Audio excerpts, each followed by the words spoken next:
This video is going to be about literature. The aim of this project is to explain how globalization processes affect literature, how literature is a product and an agent of globalization, and last but not least, to link them with my personal experience with it. So, to start, globalization is not new. The world has been moving from the beginning of the civilization, but the velocity of those transfers is not the same. In Macy's words, this is an era when things are speeding up and spreading out. But why? The reason of this spreading out that Dora Macy talks in her A Global Sense of Place is technology evolution. According to Deacon, technology is essentially an enabler or facilitating agent. It makes possible new structures, new organizational and geographical arrangements of economic activities, new products, and new processes.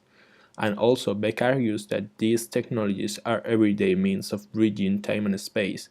They create proximity over distances. In the case of literature, it acts as a bridge among cultures. It shares with me their traditions, their rituals, their knowledge. Going back in history, with the creation of the steam machine, countries became closer, and Allen argued in his book Global Economic History, a very short introduction, how the steam machine was a fundamental tool of the development of the countries, Western culture, and also capitalism. Nevertheless, with the steam machine, distances became shorter, and the ability of traveling and knowing new places became more affordable for citizens. So literature started changing from this point. It became more global and also was more influenced by other countries' trends. It has always been influenced by other trends, but with globalization and the rapprochement of countries, those trends influence more people and quicker. Me, as an attempted writer, I have been influenced by English, Japanese, French, Irish, German, Russian, and so on literature. I took their styles and I combined in a hybrid work that became unique. However, literature began to experience the influence of other cultures in the most primitive way of globalization, wars and conquest. As an example, Spain was conquered by Muslims 1,000 years ago, and due to their presence in Spanish territory, a new kind of novel was born. Morisco's novel. According to Hercios, Morisco's novel emerged in Spain due to the political and racial tensions, creating a new style based on a combination of Arab literature and Christian literature. So here we see a clear case of the term coined by Diana Crane in cultural globalization, hybridization. Hybridization consists on the appearance of new versions of culture when different cultures came in contact with one another. In addition, there is another theory set by Tyler Cowen, Minerva model. According to Minerva model, the initial meeting of cultures produced a creative boom as individuals trade materials, technologies, and ideas. For a while, we have the best of both worlds from a cultural point of view. Over time, however, the larger or wealthier culture upsets the balance of forces that rule in the smaller or poorer culture.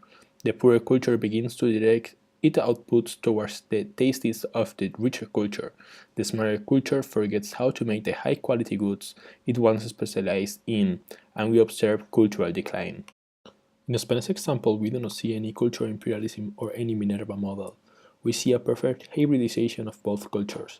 So, if that had happened 1,000 years ago, what about today? Nowadays, we are living in the information period in which we utilize communications technologies to exchange information as quickly and cheaply as possible and in ways that facilitate greatest access and therefore mass participation. Globalization is much extended than 1,000 years ago, and globalization is understood by Diana Crane as the increasing interconnectedness and interdependence of social, cultural, and economic phenomena across national boundaries. And literature? Literature could be referred as cultural globalization, also defined by Crane as cross-border flows of national and transnational cultures. In addition, literature has changed. It began being exclusive, and currently everybody can read any book from any different part of the world, even in his e-book, in any bookstore, or in Google Books. After having explained how literature is being a product of globalization, now it is time to explain why I think literature acts as an active engine of globalization too. Literature is about identity, about stories, about people, and about life. Stuart Hall claimed in Cultural Identity and Diaspora that histories have the real material and symbolic effect, and that the hidden ones have played a critical role in the emergence of many of the most important social movements of our time. So yes, literature has contributed to change and will contribute to new changes as a globalization tool, as a tool from people to people. In my personal life, I became interested in literature very soon. Thanks to a Spanish teacher, I began to read the stories and books written by Spanish authors. After reading them, I jumped to Bukowski, Hemingway, Tolstoy and Dostoevsky, Yuki Mishima and Kenzaburo Oe, Baudelaire, Paul Valéry, William Faulkner, and Federico García Lorca, among others. There are a lot of names, aren't there? Well, all of them have taught me different things. Thanks to Bukowski, I know how dangerous are the nights in LA, and how alcohol could be the only solution for a worker in the war period. Hemingway helped me to imagine how the life of a fisherman would be in Cuba, and cheating, a funeral, and gambling methods were taught by Tolstoy and Dostoevsky. Japanese hazes and broken dreams due to Japanese society by Yukio Mishima and Kenzaburo Oe, Prostitutes and Bohème by Baudelaire, Love and Respect. I could continue eternally, but all of them have one thing in common. They share their life, their experiences, relations and understandings, and according to Massey, a place can be imagined as articulate moments in networks of social relations and understandings. So, as a conclusion, they share the place. So, all of them have shared their life, their homes, their experiences with me, and I have learned from them more than from any teacher. When I have been to LA and I found myself walking along through LA streets, I realized that I did already know them, thanks to Bukowski, of course. The same happened in my trips to France or England after having read Rimbaud, Baudelaire, Lord Byron, and Virginia Woolf. I felt that I already knew those places.